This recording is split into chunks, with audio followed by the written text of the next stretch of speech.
Bonjour. Alors, en guise de rappel, plusieurs me posent la question. Alors, je me rends compte que parfois c'est juste loin dans nos mémoires. Comment créer un cours dans Classroom? Alors, c'est important d'accéder à son Classroom. Je pense que ça va pour tout le monde. On a le petit plus ici.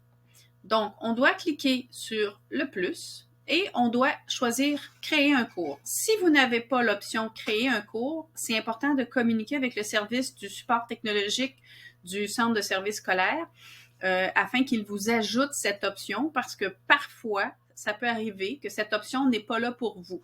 Donc, si vous n'avez pas l'option créer un cours, vous communiquez avec eux. Il y a seulement eux qui peuvent l'ajouter.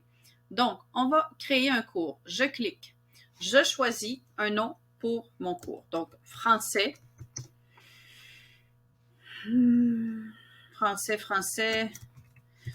Je vais l'appeler français 4, 406 pour moi. Donc, voilà, je l'appelle comme ça. Français 406, matière. On n'est pas obligé de remplir les autres sections. Ça peut être, par exemple, groupe 01, groupe 02. On peut ajouter aussi dans le titre, parfois c'est plus simple, groupe 01. L'élève va le voir, donc il va reconnaître. Moi, je conseille de tout mettre dans le nom. C'est plus simple que pour le reste. Donc, on crée.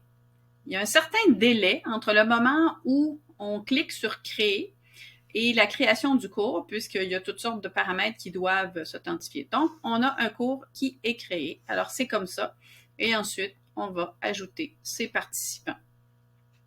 Une autre option qu'on peut faire pour créer un cours, c'est de partir d'un cours qu'on a déjà. Donc, en cliquant sur les trois petits points, on peut copier le cours.